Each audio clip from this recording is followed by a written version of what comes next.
Je m'appelle Alexis et je suis data engineer. Data engineer, c'est être l'informaticien qui va s'occuper de toute la tuyauterie qui concerne la data. C'est-à-dire qu'il va l'organiser, la mettre à sa place, la structurer et la mettre dans la meilleure forme possible pour qu'on puisse l'exploiter tout simplement. C'est un métier assez récent, donc il y a plusieurs manières d'y accéder. On peut suivre des formations directement spécialisées pour être data engineer, mais on voit aussi d'anciens ingénieurs plus généralistes en informatique bien sûr, qui s'orientent après sur le data engineering. Donc, la mission principale d'un data engineer, c'est d'aller récupérer la donnée, donc là où elle peut être présente sous différentes formes, la transformer pour l'adapter à notre besoin et la mettre à disposition des diverses équipes, des data analystes, des data scientists ou de nous-mêmes pour faire les analyses nécessaires. Alors le data engineer, il va être plus focalisé sur la partie développement et production, c'est-à-dire qu'il va devoir manipuler des gros volumes de données et les transformer. Le data scientist, c'est quelqu'un qui va être plus sur la statistique, l'aspect scientifique comme c'est dans son nom, et le data analyst est plus lié à des problématiques opérationnelles et business. Chez Timos, on traite de points de géolocalisation. Chez Spotify, ça va être monitorer les clics dans la UI et en extraire de la connaissance. Chez l'assurance, ça va être des relevés d'accidents, les banques des relevés de compte. Donc il n'y a pas vraiment de projet type. Pour des petites structures, les volumes de données vont être plus faibles. On peut parler peut-être de centaines de gigas, de téraoctets, de dizaines de téraoctets. Chez Airbus, dans les banques, on va être plus sur presque des pétaoctets. Donc ça varie énormément, mais ça reste des volumes très importants. Il y a deux facettes qui sont indispensables, mais bien distinctes. Donc une, c'est le développement, donc ça reste un développeur.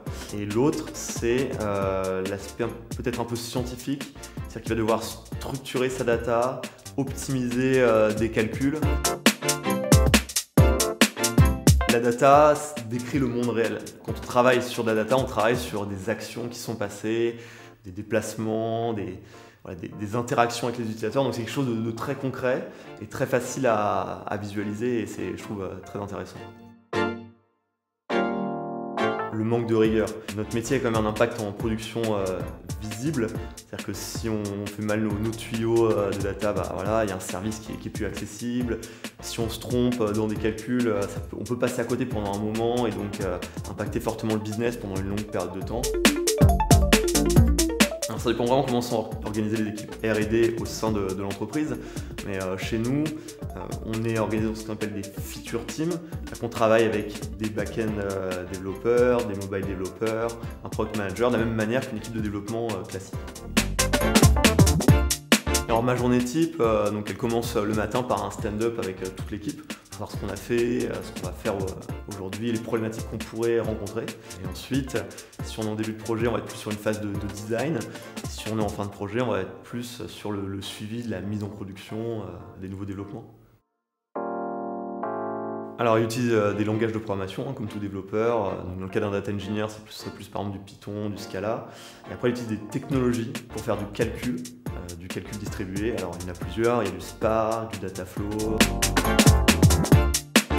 À Paris, pour un profil junior, aux alentours de 40K par exemple. Pour un profil expérimenté, ça peut vite monter à 60K, 70K. On peut par exemple décider de devenir un expert technique dans une des technologies de data engineering. Et l'autre, c'est prendre un petit peu un rôle de manager, donc d'évoluer plutôt sur cet aspect-là. Je suis plusieurs blogs assez connus, Hacker News, sur Medium, plusieurs personnes qui sont vraiment focalisées sur le data engineering, mais aussi des sites un peu plus business comme TechCrunch ou autres. Mon conseil, ce serait de rejoindre une entreprise qui donne vraiment les moyens d'avancer sur la data, donc qui a déjà un volume de données conséquent et qui a les technologies adaptées pour exploiter cette data.